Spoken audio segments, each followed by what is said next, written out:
Darle la bienvenida a nuestro salón Jorge Luis Borges en la Embajada de la República Argentina de Alemania.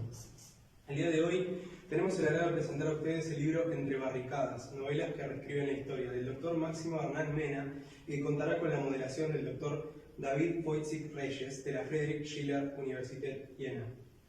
El doctor Mena nació en la ciudad de Tucumán, Argentina, en 1986. Es licenciado en Letras por la Universidad Nacional de Tucumán y doctor en Letras por la Universidad Nacional de Córdoba. Se desempeñó como becario doctoral y postdoctoral del CONICET entre el 2014 y el 2021. Además recibió becas del CIN, Consejo Interuniversitario Nacional, y de la DEAD, Servicio Alemán de Intercambio Académico. Actualmente se encuentra realizando una estancia de investigación en la Friedrich Schiller Universität Jena con una beca del programa COIMBER. En 2017 recibió el segundo premio en el concurso de ensayo histórico por el Bicentenario de la Independencia, organizado por el Honorable Congreso de la Nación Argentina, y es coautor del libro 200 años de la Independencia Argentina del Congreso de la Nación. Ha publicado artículos académicos en revistas de la Argentina y del exterior. Desde el 2014 es colaborador de la Gaceta Literaria de Tucumán. Entre Barricadas, novelas que reescriben la historia, Tucumán 1950 a 2000, de la editorial Biblos del 2020, es su segundo libro publicado. Les agradezco nuevamente su presencia y a todos aquellos que nos están viendo en vivo, y los dejo ahora en manos de los doctores Mena y Wojcik Reyes. Muchísimas gracias. Muchas gracias, Martín, por la presentación. Es un gusto estar acá. También agradecemos al embajador Fernando Perún por la posibilidad de presentar el libro acá en Berlín. Y bueno, cedo la palabra al doctor Reyes, que va a comenzar con este diálogo, con esta presentación, ¿no? Sí, gracias y saludo a todos los presentes y a todos quienes están viendo la presentación del libro de Máximo a través de streaming de las redes sociales. Lo van a poder ver también grabado después, va a quedar en las plataformas de la universidad también, de Arcosur, que lo tenemos acá atrás. Y bueno, nada, entrar en materia, el libro de Máximo, que es su tesis doctoral, es un libro muy interesante. Tratamos de hacer un conversatorio en este momento porque dijimos, bueno, es un libro también muy denso, es un libro que contiene un estudio bastante acabado de 53 novelas, que es un corpus bastante grande para una tesis doctoral. Entonces yo creo que vamos a tener que, también en honor al tiempo y para hacerlo un poco más ameno, digerir este corpus grande. Yo voy a ir comentándote algunas cosas, vamos a ir dando algunos contextos de cómo trabajaste este gran corpus de las 53 novelas. Pero bueno, primero, ¿qué fue para ti este libro Barricadas? Encontrarte, en definitiva, cuando uno se enfrenta a un estudio, encontrarte con que son más de 80 novelas que trabajan la historia y la ficción en Tucumán, y después sobre ese corpus decidirte a limitarlo un poco como objeto de estudio a 53 novelas, pero trabajar con eso.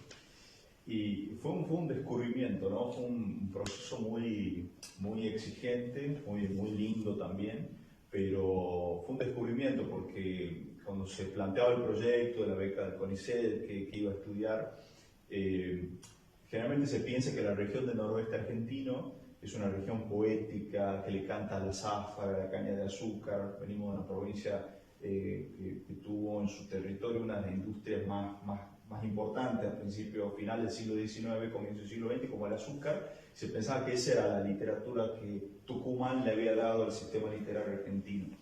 Y el relevamiento era ver qué novelas se habían publicado en esos años, y parecía que había muy poco. Parecía que había un corpus de 20 novelas y pocos autores que habían publicado esas 20 novelas. Cuando uno empezó el relevamiento, me encontré con que no eran solo 20, que eran más de 80, y seguramente seguirán apareciendo muchas más obras, porque un relevamiento siempre es un intento de mirar, pero nunca llega a ser absoluto, total. Claro. La idea era hacer el relevamiento lo más exacto posible, y aparecieron más de 80 obras. Y una de las preguntas clave era cómo elegir de esas obras, qué elegir de eso. Creo que una de las primeras decisiones de lectura es leer esas obras. Para poder elegir hay que leerla, hay que conocer qué hay ahí.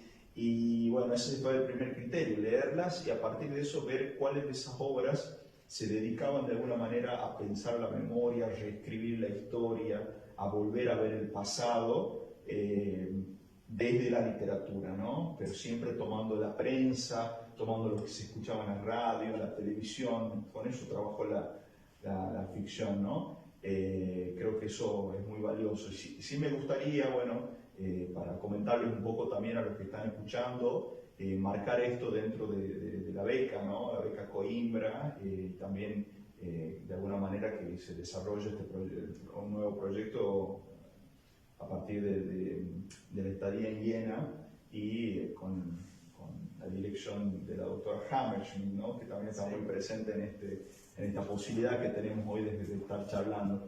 Pero la pregunta sobre cómo elegir, elegimos porque leemos, porque leyendo podemos elegir qué es nuestro corpus, ¿no? Porque todo corpus, como vos también lo sabés, David, todo corpus es una elección. Absolutamente. Siempre. Y claro, sobre esa elección hay que establecer criterios y bueno, aquí hay bastante trabajo. Bueno, a propósito de leer, vamos a ir leyendo un poco y para ir ingresando, te voy a proponer que me expliques por qué el título, por qué barricada, pero antes te voy a leer dos partes que seleccioné específicamente donde aborda la barricada como tal. La barricada, dice en el capítulo 3.5, la barricada es una detención que replantea la geografía y las distribuciones espaciales temporales de una ciudad. Del mismo modo obliga a una reconfiguración del presente y por lo tanto del tiempo histórico. A este respecto, para Eric Hassan, la idea de emplear las calles de la ciudad como campo de batalla es tal vez una imagen tan antigua como la idea de una ciudad moderna. Según Hassan, la primera vez que aparece el término barricada en los comentarios de Blaise de Montluc, cerca de 1570, y cita: la barricada crea una higiene mental de cuya antigüedad nos da testimonio la etimología de la palabra. En efecto, el arte de alinear barricadas llenas de aceite o vino, pero también de arena o acerrín, de clavos o tierra, equivale a una metáfora de toda interposición entre fuerzas contrarias. Cita muy interesante y donde vuelves a tomar el tema de la barricada.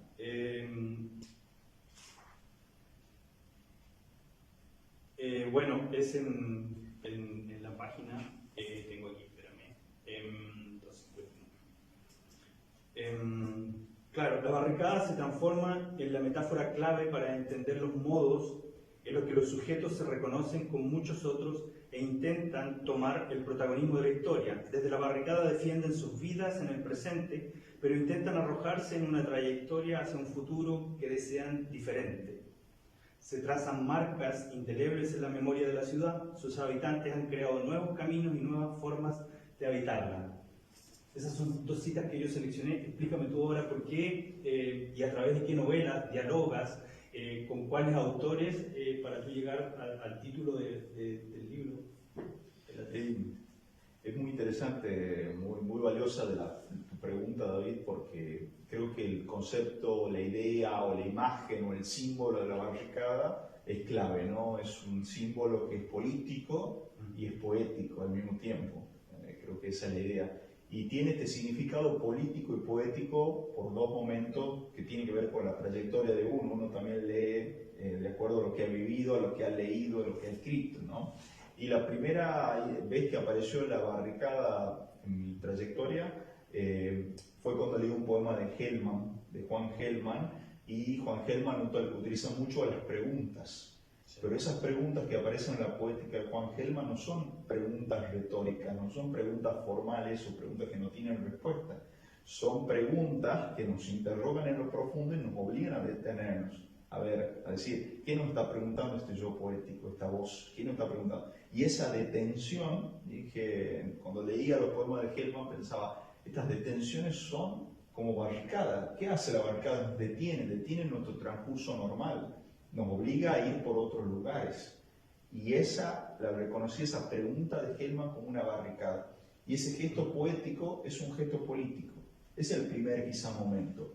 Y el segundo momento, que es un momento histórico, político, al leer la novela específicamente de Hugo Foguet, Pretérito Perfecto, un autor que era marino, además uno de los novelistas quizás más importantes del norte argentino, Foguet hablaba sobre una ciudad que al principio parecía imaginaria, que era Tucumán, donde se habían hecho barricadas por toda la ciudad, donde los estudiantes habían tomado la ciudad, habían hecho barricadas para oponerse al ejército de turno, al autoritarismo de turno, y ahí fue, ¿esto es ficción? ¿Es verdad esta barricada? ¿Existió verdaderamente esta barricada? Y ahí me llevó a la historia.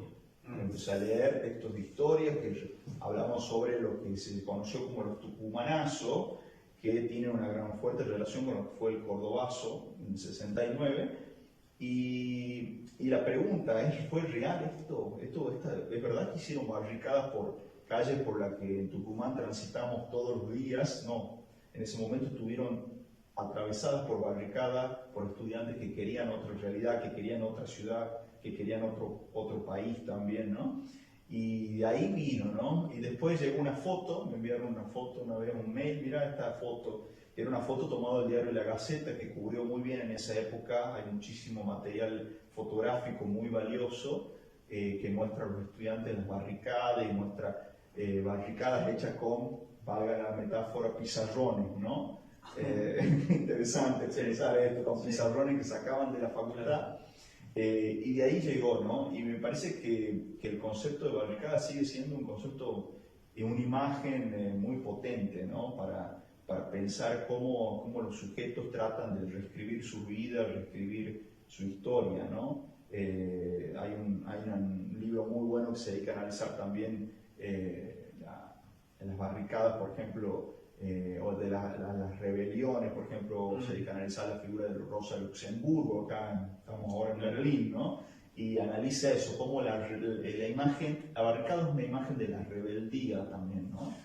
Pero también en ese sentido la barricada es una imagen, y está planteada, y la leo yo así en las novelas, como de impedir el devenir cotidiano de las cosas, porque claro, lo vamos a llevar a los tucumanazos, lo vamos a llevar también hacia otro evento, pero hagámoslo temporalmente y estamos pensando también en los obreros, estamos pensando mucho más antiguamente en los obreros de los ingenios azucareros, de los cuales tú relatas, juegas un poco ahí también entre la historia, la ficción. Es un libro que también recoge mucha información de los periódicos, información fotográfica que tú pasas en imágenes. El libro no está compuesto de imágenes, pero sí, al narrar, como lector vas imaginando de inmediato, está relatado como una novela, como que decía. Sí, la barricada es un momento histórico, es una manera que tenían los sujetos de reescribir la ciudad, ¿no? Y reescribir la ciudad es reescribir el presente y reescribir el pasado también. Creo que no solamente es algo que aparece en la ficción y en la historia, sino que funciona como una alegoría también para pensar cómo transitamos por nuestras ciudades, cómo recordamos, cómo reescribimos, como decía nuestras geografías, ¿no? Que siempre son geografías externas, pero también son geografías internas. Y esto de los obreros, ¿no? Creo que la barricada también es una metáfora para pensar la rebeldía, porque por ejemplo las huelgas azucareras no hicieron barricadas, pero tuvieron otras maneras de provocar detenciones en la ciudad. Por ejemplo, llegar a la plaza principal de Tucumán, a la Plaza Independencia, y pararse frente a la Casa de Gobierno y reclamar porque tenían hambre, porque habían cerrado los ingenios, porque las condiciones laborales no eran las mejores. Esa era la manera de detener el flujo de una ciudad, ¿no? También, quizá no con barricadas, pero buscando eso, que la gente que pasaba cerca se incomode, entienda ese reclamo, sepan que están ahí por algo. Fantástico. Y cómo, bueno, ahí el corpus, como decíamos, un corpus grande. ¿Cómo vas trabajando también la historia? Porque dentro de esas historias también están las subjetividades de los autores y cómo relatan la historia. O sea, Colombres no relata la historia como la relata Foguet, como la relata Eloy Martínez. ¿Cómo vas trabajando entonces con esos corpus? Porque en definitiva lo que tenemos como libro es un diálogo, curiosamente, entre las novelas, pero que tú vas estableciendo. Tú vas dando voces a distintos autores, por ejemplo, en la temática de los obreros azucareros, tú vas dialogando entre novelas, entre autores y entre subjetividades también. Sí, sí, es interesante lo que acabas de plantear, David, porque hubo que reconstruir un pasado de la historia literaria, pero también un pasado histórico, porque son muy pocos los trabajos de la disciplina histórica que se dedican a hacer un relevamiento sobre qué pasó en Tucumán durante el siglo XX. No hay un recorrido sistemático, entonces por ese lado hay una recuperación de una historia, de un devenir.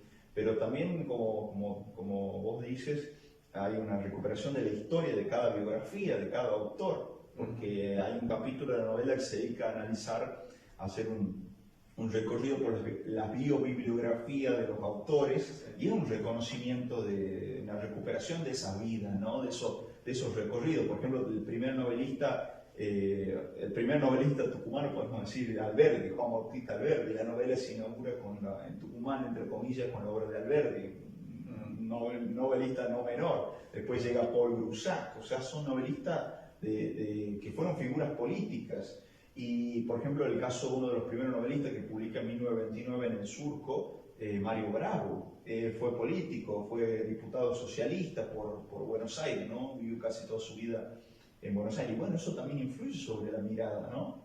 Sobre esa biografía, ese recorrido influye sobre la mirada del escritor. Y sí, pensar en esto que planteaste como muy acertadamente sobre las diferentes biografías, los diferentes tonos, porque al entrar en la obra de un escritor, al ser un periodo tan amplio, entras en una voz y tenés que leer de una cierta manera. No es lo mismo leer a Adolfo Colombres que leerlo a Tomás Eloy Martínez o Julio Ardile Garay o a Hugo Foguet. Son tonos, maneras de contar, entonaciones, respiraciones, podríamos decir. Estuvimos hablando mucho de esto del aliento, de la respiración diferente. Y hay que saber poner a dialogar eso, que no es fácil, ¿no?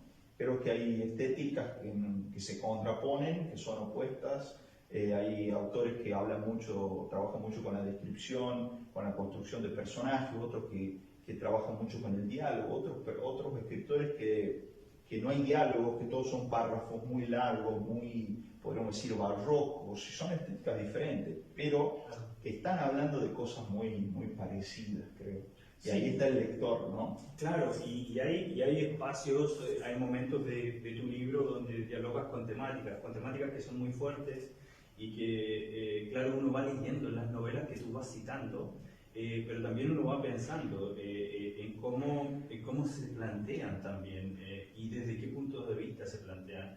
Hablamos de pestes, hablamos de hambrunas, entonces hablamos de reclamos de gente en momentos en que tú citas también estadísticas de cuánta gente está muriendo con las pestes, y entonces la novela también va siendo el espacio donde se va, en cierto sentido, ficcionalizando, pero también el espacio donde se está escribiendo la historia que no se está escribiendo en otros lugares. Sí. ¿Cómo abordas también esas temáticas en las novelas? O sea, claro, hay una selección de ciertas novelas que trabajan con esas temáticas, entonces, llámese Hambruna y Pestes, porque no es solamente una, y después también llevas ese diálogo, y eso es muy interesante, lo llevas a Camus, y ese libro clásico de la literatura, La Peste, y El hombre rebelde. El hombre rebelde. Y lo curioso es que este libro se escribe en 2018, 2019. Sí, Antes de la pandemia, antes de que explote. Cuéntame un poco cómo fue ese proceso y estas temáticas. Bien. Es muy interesante pensar cómo se organiza al interior del libro, los que lo puedan acceder al libro, se encuentra en internet, lo pueden comprar por librerías digitales, pero el primer capítulo se dedica a analizar justamente las pestes, voy a hacer una aclaración después, la peste, las epidemias. El segundo se dedica a analizar cómo se construye la ciudad, la geografía, cómo se imagina un lugar.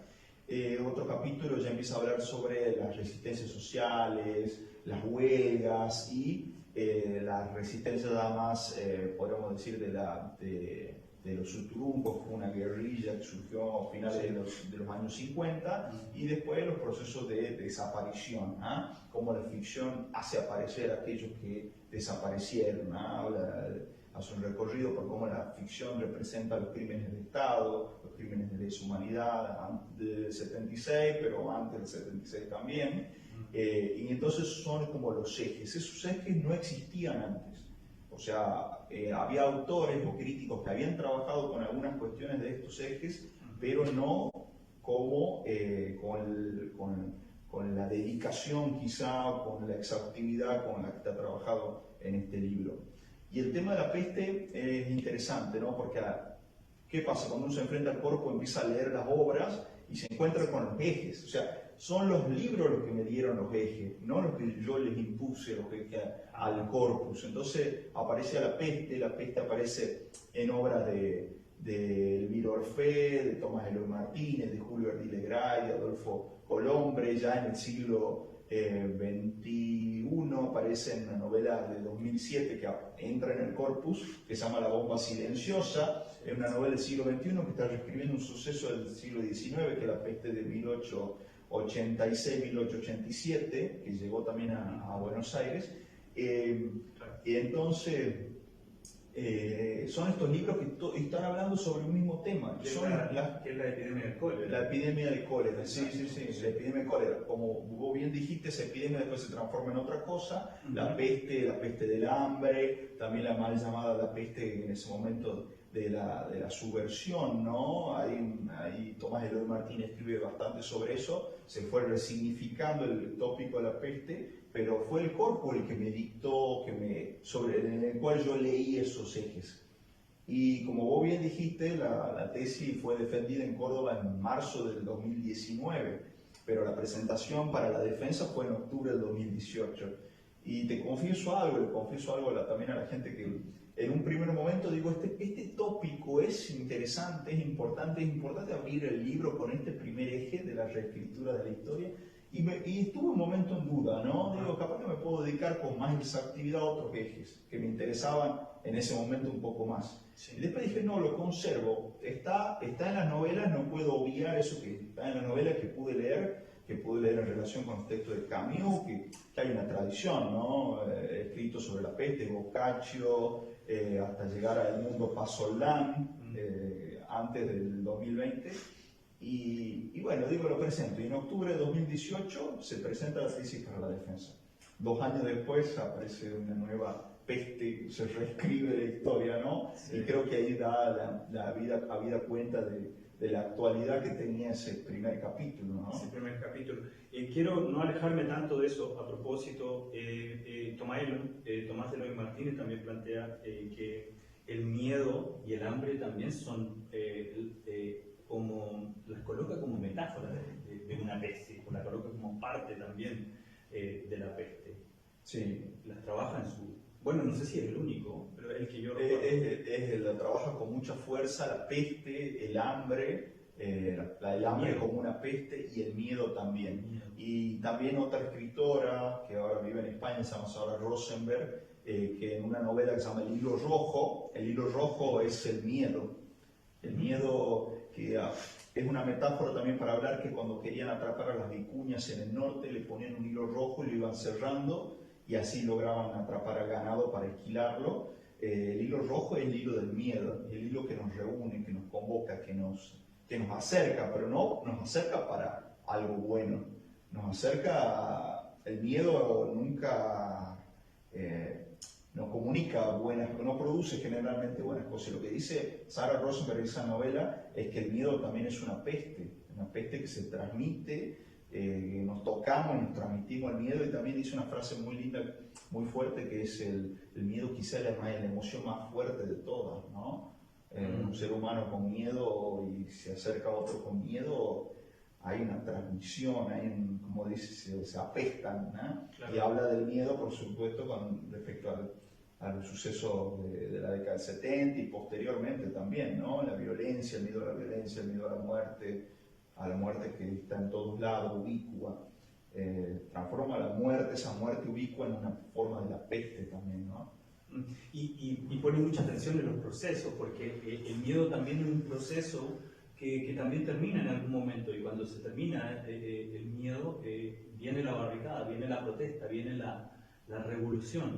Y en ese sentido tú planteabas, para ir ya vamos a ir viajando en el tiempo, ir y venir, el cordobazo y los tucumanazos, que fueron más de... Ahí en tu libro se pueden leer algunos, los planteas también como procesos que llegan a un final que se relata en la historia y que se relata en algunas novelas, pero que comenzó mucho antes. Sí.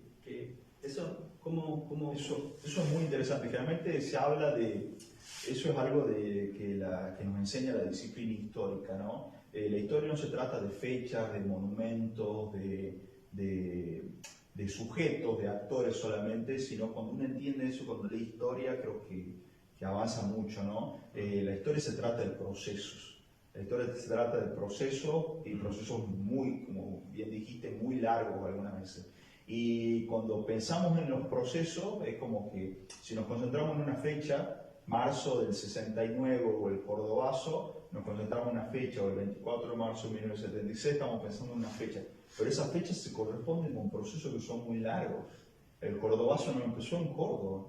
El cordobazo empezó en Entre Ríos, en Santa Fe, con el mismo reclamo, en el caso de Tucumán, que era que no cierren los comedores estudiantiles. O sea, tampoco los estudiantes en esa época pedían grandes cosas, pedían lo mínimo, no cierren los comedores estudiantiles porque ahí comemos y la vida estudiantil es un poco más accesible o menos agresiva, o el sistema educativo nos expulsa de la misma manera si nos podemos juntar a comer, a conversar y a compartir y nos alimentamos. O sea, del alimento intelectual y el alimento que se daba en los comedores. Bueno, ese es el primer reclamo. No empezó en Córdoba, empezó mucho antes. Y en Tucumán incluso las protestas comenzaron antes de lo que pasó en Córdoba, con la muerte de este obrero, Máximo Mena, Sí. la paradoja, de Máximo Mena o de muchos otros.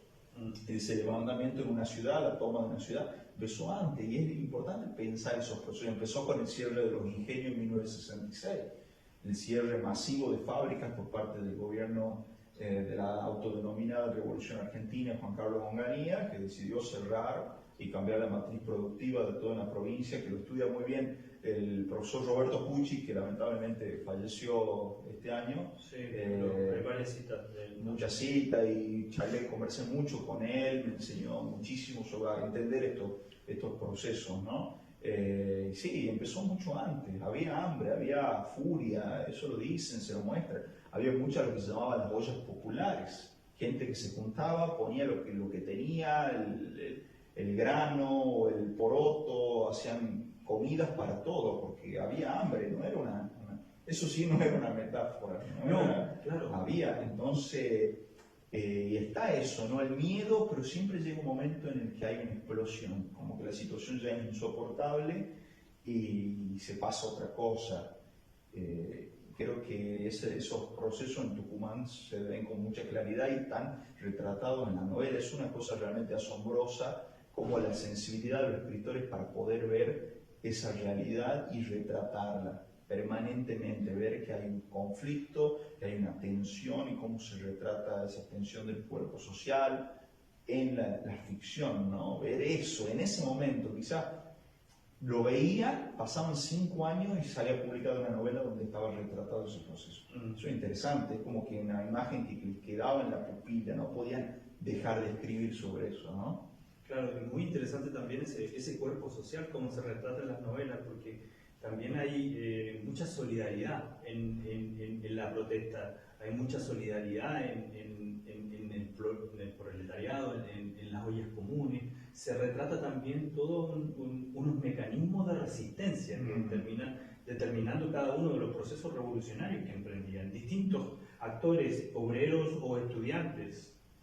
Sí, eso viste en una clave que lo plantea también la historia, ¿no? Una de las cosas que refleja la historia sobre esta época es que los procesos autoritarios se dedicaron a romper o a quebrar los lazos sociales, a fragmentar los lazos sociales, fragmentar los sujetos también, a generar sujetos no solidarios, individualistas, buscaron generar eso, pero siempre hay una matriz social de resistencia que se vuelve a generar ese tejido social roto, vuelve a dialogar, vuelve a juntarse, y creo que eso es uno de los gestos de mayor rebeldía que están retratados en la novela, como vos bien dijiste, es esto, cómo la historia da cuenta de estos procesos de ruptura de lazos sociales horizontales, no verticales, horizontales, y cómo la novela está todo el tiempo rescatando, viendo cómo se reconstruye, retratando, representando cómo se reconstruyen esos lazos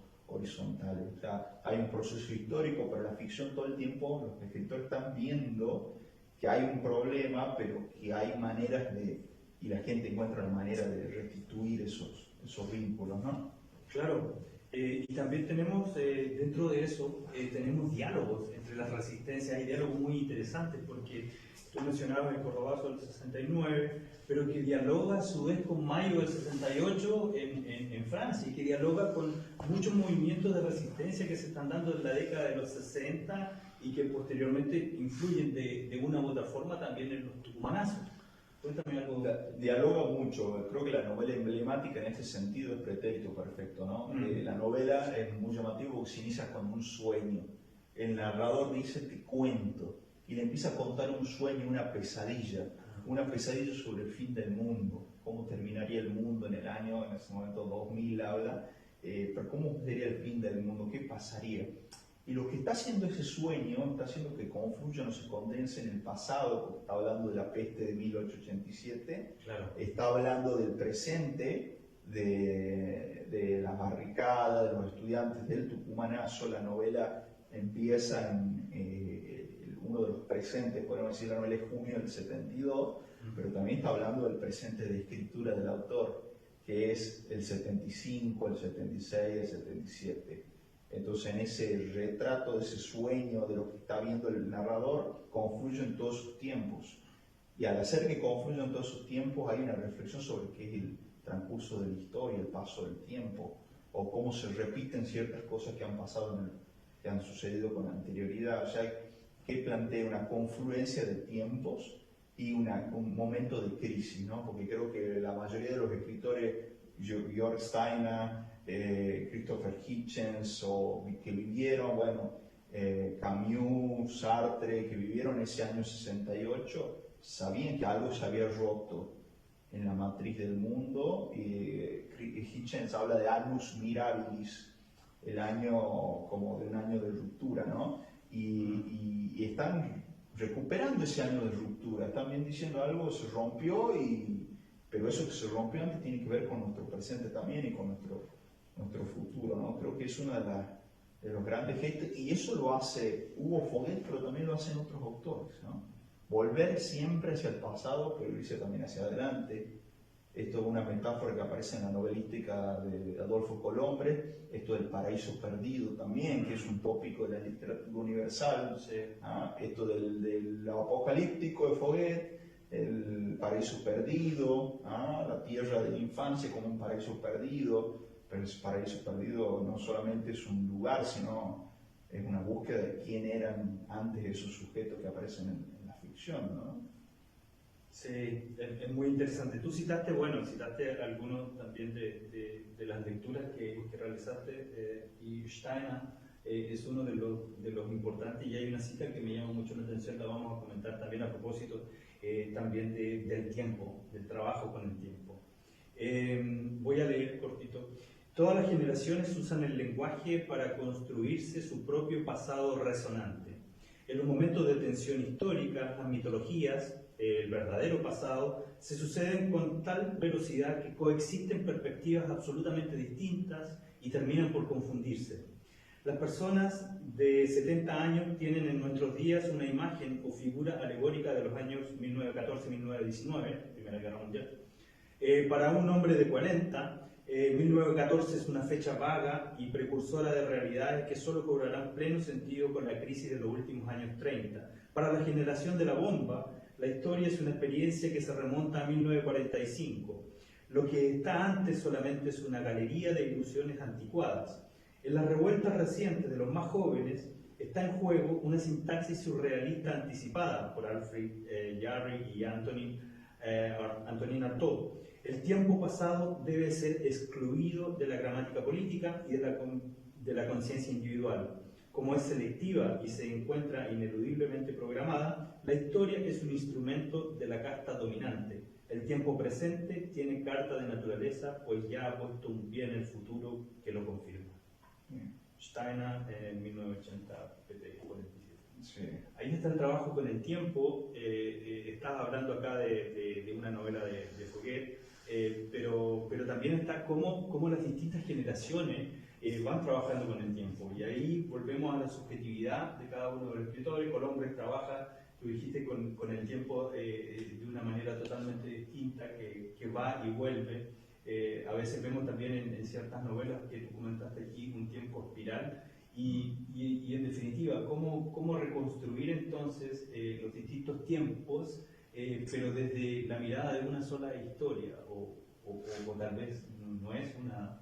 No, nunca es una sola historia. Creo que eso tiene algo de la ficción, ¿no? Creo que si hay algo que la novela o la ficción tiene, y es algo que lo vio con mucha claridad Mikhail Bakhtin, esto de las diferentes voces que conviven, en una novela pueden convivir voces, las voces son siempre miradas también, son perspectivas de la realidad. Entonces esas voces diferentes que ven cosas diferentes pueden convivir y pueden contrastarse al mismo tiempo, esto de la polifonía que hablaba él.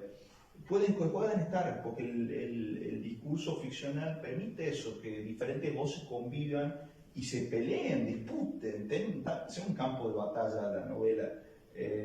Esto creo que la ficción lo permite. Y si hay diferentes perspectivas, hay diferentes tiempos, hay diferentes maneras de concebir la temporalidad. Por ejemplo, en esa novela de Fouquet, hablando con la que fue su viuda, Inés Arauz, ella me decía, la novela tiene como más de 300 páginas. Y ella decía, todo lo que transcurre en la novela está dentro de ese relato, de esa pesadilla. O sea que todo lo que esas 200 o 300 páginas están contenidas en ese instante en el que una persona le relata a otro un sueño o una pesadilla. Esto, ¿no? Del tiempo, esto que decía Charlie Parker al narrador del Perseguidor de Cortázar, esto lo estoy tocando mañana. Claro. Bueno, la ficción permite eso, que todos esos tiempos confluyan, y creo que ahí hay una gran conciencia sobre cuál es la ley, bueno, que lo plantea Stephen Hawking también en Una breve historia del tiempo.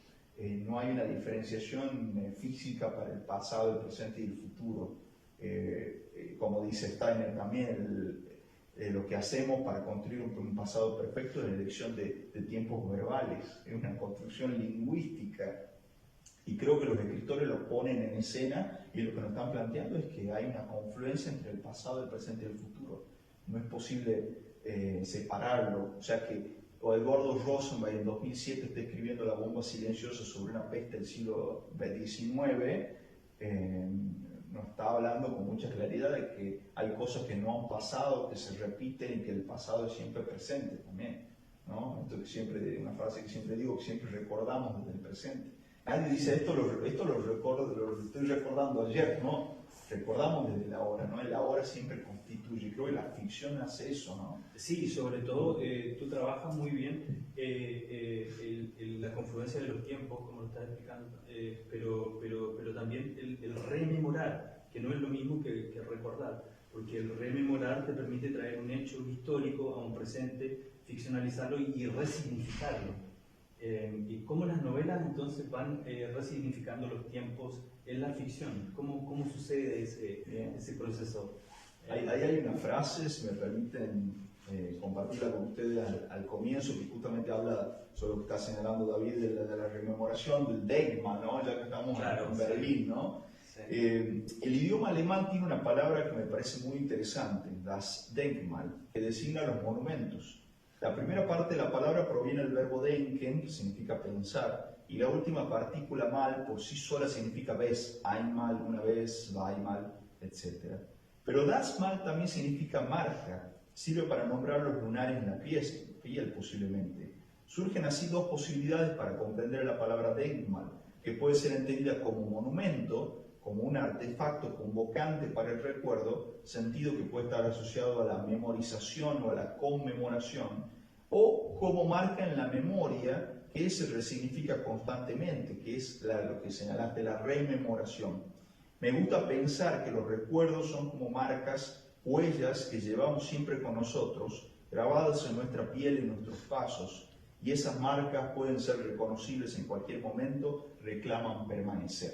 La rememoración, y acá tomando del filósofo Paul Ricoeur, la rememoración es siempre activa, siempre el recuerdo es activo, siempre recordar es no volver a reconstruir el pasado tal cual fue, como planteaba la definición de la historia, ¿no? Sino siempre es un recuerdo activo, siempre es un recuerdo del presente, es como una suerte de reescritura, podríamos decir. Y eso es lo que nos está planteando la ficción, ¿no? Siempre recuperar el pasado y recuperarlo de una manera activa, de una manera, podríamos decir, política también. Porque ahí hay un epígrafe, los lectores que puedan revisar el texto en internet, hay un epígrafe de Ulay, el artista alemán, Sipping, Ulay, y plantea Aesthetic on ethic is cosmetic.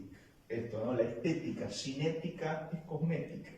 Esto también, ¿no? La rememoración es siempre una rememoración activa, una rememoración política, podemos decir, ¿no? Sí, claro, está hecha desde un yo y es curioso porque, y a la vez hermoso, como muchas de las novelas que también tienen tienen una poética bastante interesante. El término recordar etimológicamente significa volver al corazón. Y en ese recordar, en ese volver al core, hay un proceso que está hecho desde un yo y desde una subjetividad. Volvemos entonces a recordar dentro de estas novelas como un acto también político, como tú bien señalas. Y cómo entonces, otra pregunta que nos podríamos hacer es cómo desde ese acto político la novela dialoga con la realidad, con la verdad. Interesante, ¿no? Una pregunta, creo que todos los que nos dedicamos a estudiar literatura nos planteamos esa pregunta, todos los escritores.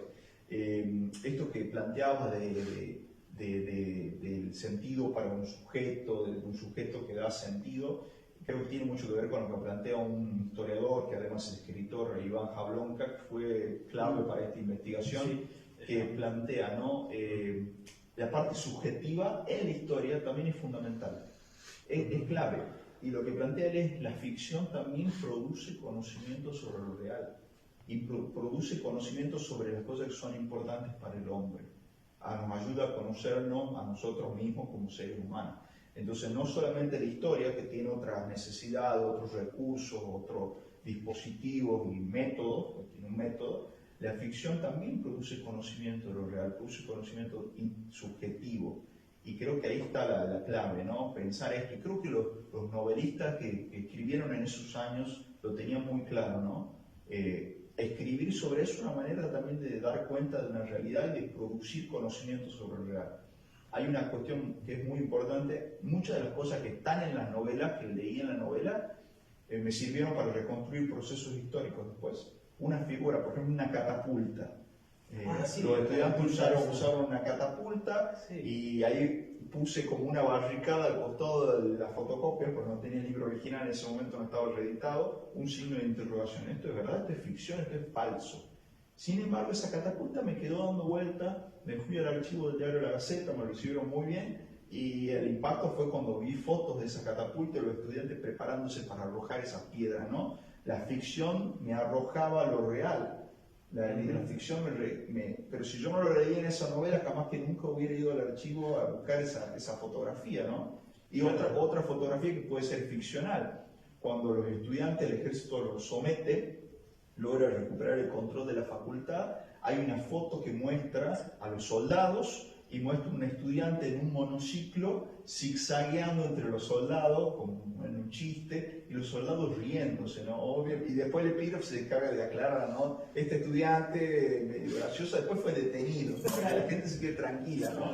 Pero eso, ¿no? Es como la fotografía, primero la ficción y después la fotografía nos está hablando de algo que parece que no es real y sí es, ¿no? Y bueno, ahí la pregunta sobre lo real creo que tiene que ver, es para la filosofía también, Sí, claro, ¿no? una pregunta muy filosófica. El libro está lleno de estas citas que está comentando Máximo. Acá hay una. Los estudiantes revelan que les quedan provisiones para 3 días en Grenzel. Exhiben a la prensa una enorme onda construida con una horqueta de árbol y con cámaras de automóviles, que estaba montada sobre una plataforma de 4 ruedas cuyos tiros alcanzaban distancias de entre 90 y 150 metros, además de ser móvil. Está. Y esa, es interesante cómo la ficción, esa catapulta que aparecía en la novela de Foguet, me llevó al archivo del diario La Gaceta, me llevó a este texto de Krenzel estudió bastante este proceso, y a la descripción histórica, ¿no? Esa catapulta estaba ahí, existió, lo usaron. Cómo esa marca, ¿no? Lo que llama Roland Barthes, el crítico francés, parece un detalle inútil y termina revelando todo un mundo de significación, y creo que la ficción puede jugar con eso, con esos detalles. En la historia hay cosas que es relevante poner esto, y capaz en un libro de historia podemos decir no, pero en la ficción tiene que estar, está por algo también. Ese escritor estaba escuchando la radio, estaba escuchando de cerca lo que estaba pasando con los tucumanazos, con los estudiantes, incluso habla del asesinato de un estudiante, Villalba, y lo cuenta en la novela y vuelve una y otra vez sobre la figura de ese estudiante, porque no, que es una forma de recuperar la memoria también de ese estudiante olvidado. Hoy en día quizá, pero está en la ficción, no puede ser olvidado nunca más. Está escrito, fue publicado, ¿no? Claro, esas historias mínimas, las historias de los marcos, pero que en realidad constituyen esa historia de la comunidad también, de hacer comunidad. Hallbach trabajaba muy bien eso. El historiador y el novelista, te quiero citar quiero que tú comentes una cita de Roberto Pucci que lo cita bastante, y dice: muchas veces los escritores, y gran parte de las veces cuando son buenos, tienen una gran sensibilidad, una inteligencia, una capacidad imaginativa muy grande que les permite comprender mejor ciertos hechos, es decir, calar más hondo en los misterios de la sociedad en que se vive. Es la mirada de un testigo muy profundo y muy sensible. Habla de los gustos, de las inclinaciones, de las pasiones, de los modos de percibir el mundo que tiene una generación determinada. Todo esto está en los personajes de esa novela, que son una recreación, por supuesto ficcional, pero que al fin y al cabo están alimentados de una realidad histórica. El novelista no crea de la nada, ex nihilo, siempre está informándose del mundo, y muchas veces mejor que un historiador. Bien. Qué bueno que hayas traído de vuelta ese fragmento de una entrevista que le hice al profesor Roberto Pucci, donde conversamos bastante, habló de todo, y dijo justamente eso, ¿no? Porque le pregunté cuál es el sentido, cuál es la función de la ficción, qué valor tiene. Y que lo diga un historiador que, además de ser historiador, era un gran lector de literatura, porque en su libro de historia cita fragmentos de, por ejemplo, de novela de Hugo Foguet. O sea, está trabajando con la historia, pero con la ficción. Era un gran lector. Que lo diga a él, que esto del conocimiento de lo real, ¿no? De cómo el escritor también se está informando sobre lo que está pasando, está absorbiendo esa realidad, y queda tramada esa realidad en la ficción, que es lo que dice Riquet, que digamos una mentira o algo imaginario también tiene poder para decir lo verdadero. Eso es lo que plantea, ¿no? Dice una frase que me encanta, que dice: ¿en qué comparten la imaginación y el recuerdo? Comparten la presencia de lo ausente, ¿no? La imaginación y el recuerdo son una presencia de algo que está ausente. Pero Pucci lo señalaba muy bien, ¿no? Y él trabajaba con esas dos. Y él también lo decía mucho, y lo planteó en otra ocasión que tuvimos de conversar. Además de ser muy generoso, me acercó a muchos autores, historiadores, textos, me habló sobre otros escritores. Incluso Pucci estuvo durante las barricadas en Tucumán. Él dijo: yo formé parte, hacíamos actos relámpagos, contaba él en una entrevista. Íbamos, hacíamos una manifestación y nos desconcentramos porque además venía el ejército, pero ya habíamos hecho un acto de rebeldía. Sí, me llamó mucho porque decía que los actos más efectivos eran los más espontáneos. los que se armaban en un par de minutos y tenían que volar rápido porque... Venía nomás la montada, y bueno, eso, pero al cuerpo social ese acto de pequeño de rebeldía le hace un ruido. Los estudiantes siguen reclamando, la protesta no ha muerto, siguen reclamando lo que estaban reclamando hace una semana, hace un mes.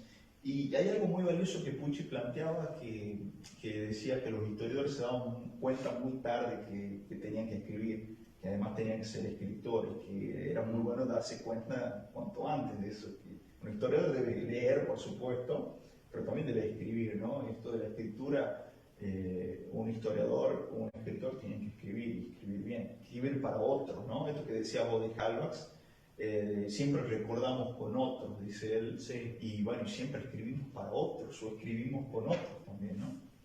Sí, y a propósito de los historiadores con los cuales tú trabajas también, o con los teóricos de historia que toma, hay otro muy interesante que es Hayden White también, que en definitiva es alguien que también piensa que la historia es un tipo de literatura, Sí. es un género. Bueno, y ahí lo planteaba Pucci, hablaba de eso, pero Hayden White también planteó lo parecido, que esto de la frase de Aristóteles, de que la poesía podía ser más verdadera que la historia, también está ahí. Bueno, lo que habla Hayden White es que usamos los historiadores para construir conocimiento histórico, usan ciertas metáforas, hay un uso poético del lenguaje en el sentido de creación, creativo, y se usan metáforas, y lo que plantea Jablonka también, el historiador también usa metáfora, y la metáfora viene de la literatura, pero son herramientas para mostrar algo real, o representar algo de lo real, ¿no? de la realidad. Pero sí es un autor clave, Jablonka, Hayden White,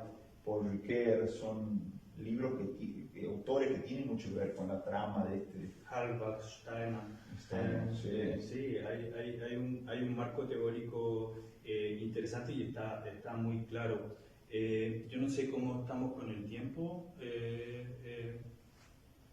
porque bueno, hay muchos temas que podemos seguir tratando. El libro va y viene por varias temáticas.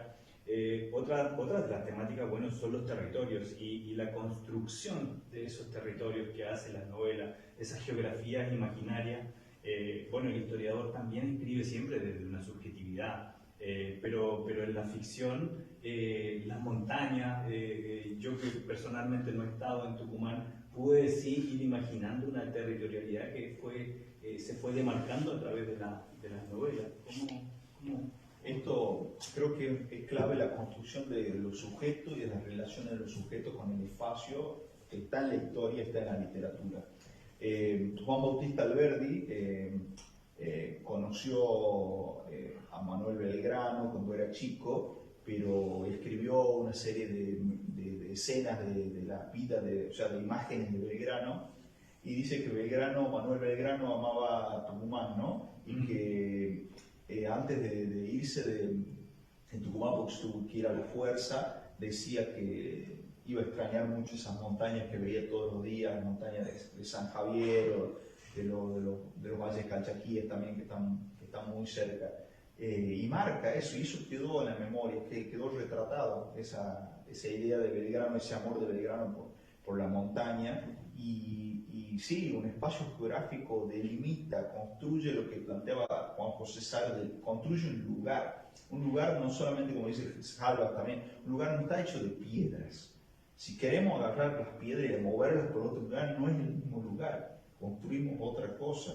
Y siempre un lugar determina ciertas maneras de vivir un espacio, de vivir una forma de vida, ¿no? Y la novela se dedicó a construir no solamente sujetos o con reconstruir procesos históricos, sino reconstruir un lugar, que es Tucumán, que es Argentina, que es Buenos Aires también. En Buenos Aires aparece mucho, pero Tucumán. Y uno de los autores que me parece fundamental, que no fue muy trabajado, y le agradezco a mi directora, la doctora Flavia, que me dijo: ¿conocés a este escritor?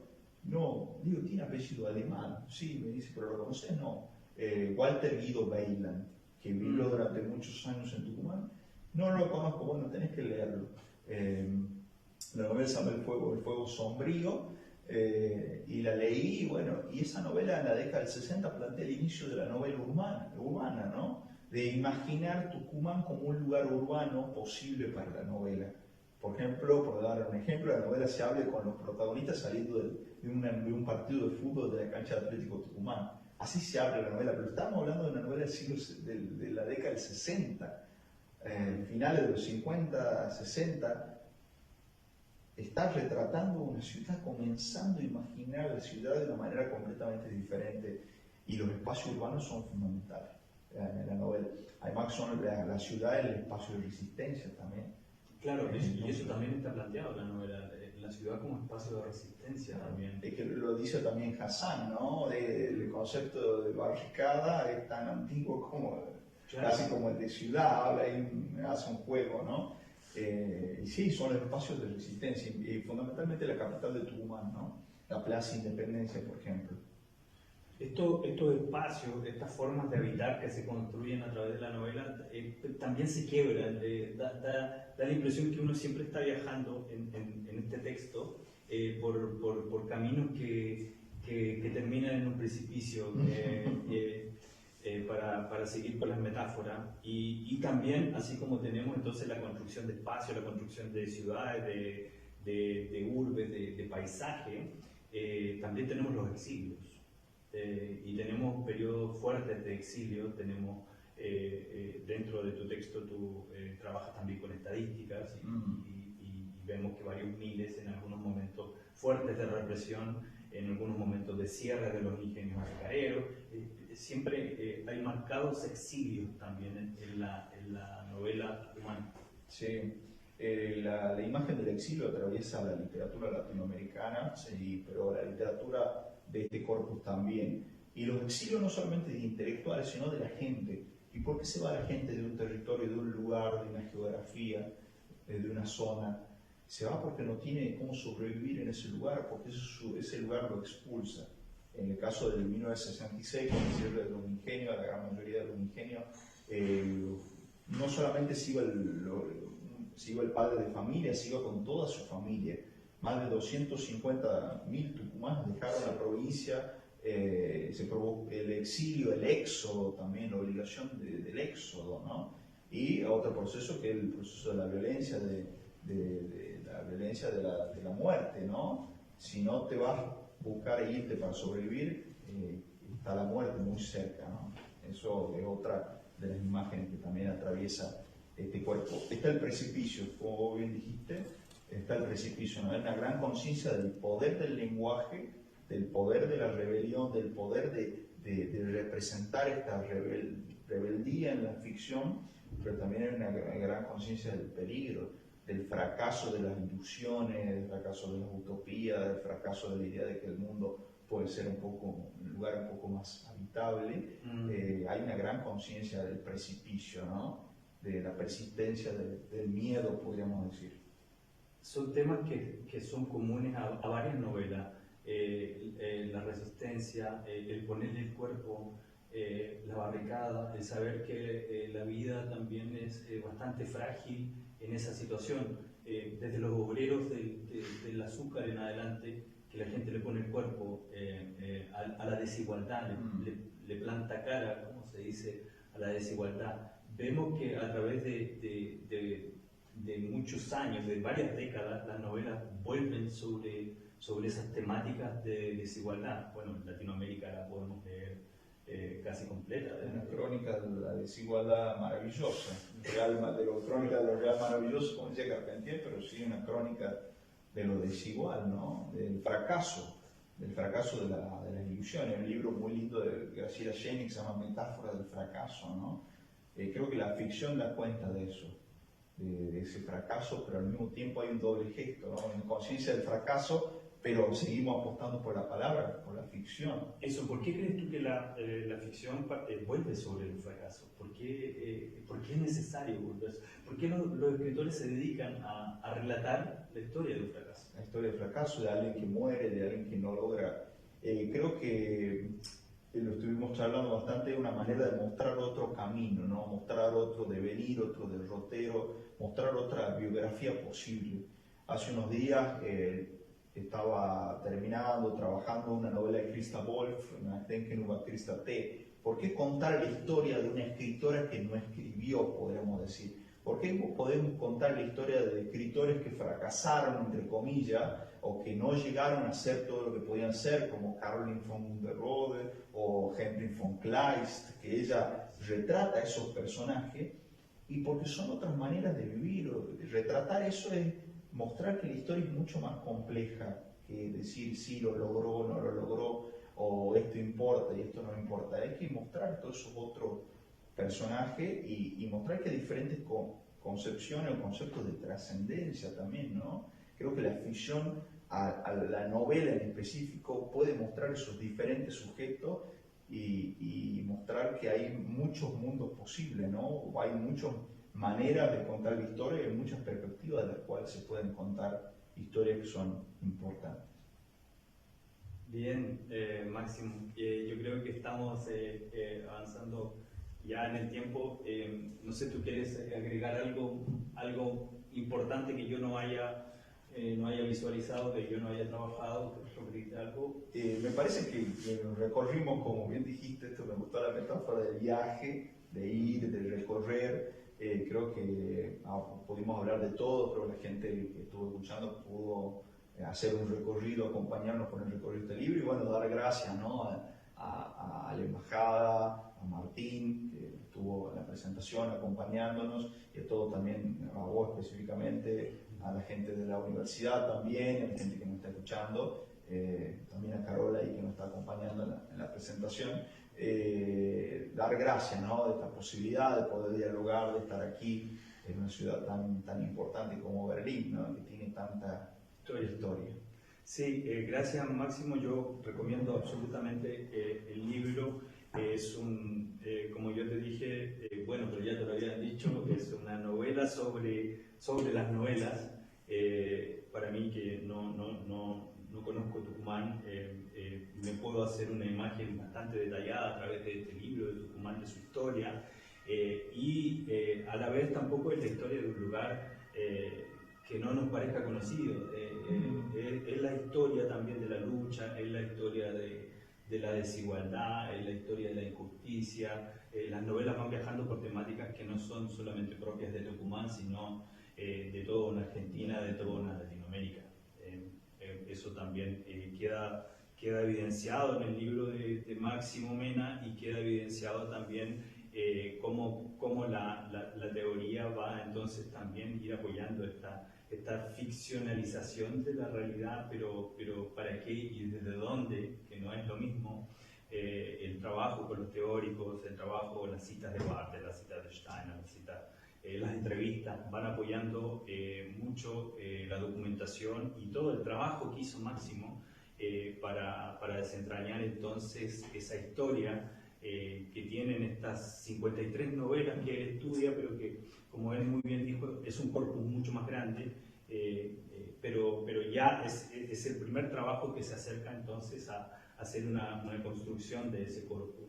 Yo simplemente creo que es una obra que hay que leer, así es que te felicito y te agradezco el hecho de poder haber estado acá. Muchísimas gracias. Gracias a todos.